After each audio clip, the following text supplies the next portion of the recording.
Lammi biyyattiidha keessaa tokko waan ta'eef lammummaa kiyyatti boonuudhaaf lammummaa kiyyaan biyya kiyya keessatti mootummaa dimokiraasaa fi mootummaa jiddugaleessa mootummaa haqaa ganaan mootuu bu'uuressuudhaaf filannoon barbaachisaa ta'uu waan itti amanuuf filannoon alatti karaan mootummaa walii dabarsaniin ka dhugaa ta'e hin jiru jechuu wanta itti amanuuf karaa kamiinuu karaa waraanatiin karaa qawweetiin karaa humnaatiin mootummaan ijaaramu dhumni isaa diigamuma wanta ta'uuf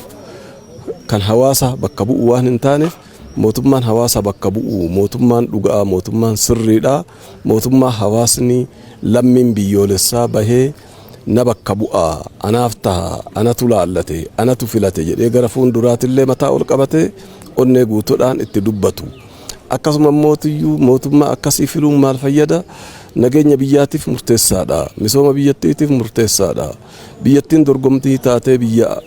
kamiyyuu wajjin dhaabbachuudhaaf murteessaadha kanaaf jecha filmaanni filmaata isaa olii kan hin qabne ka filannoo hin qabne mootummaa ijaaruudhaaf gahee qabuudha mootummaan dimokiraasaa ta'ee hojjechuudhaaf filannoo kanaan dabruudha kan isarra jiraatu qaamni filamus taatee kan filullee qaamni wal dorgomullee taatee paartiin morkitootaatiillee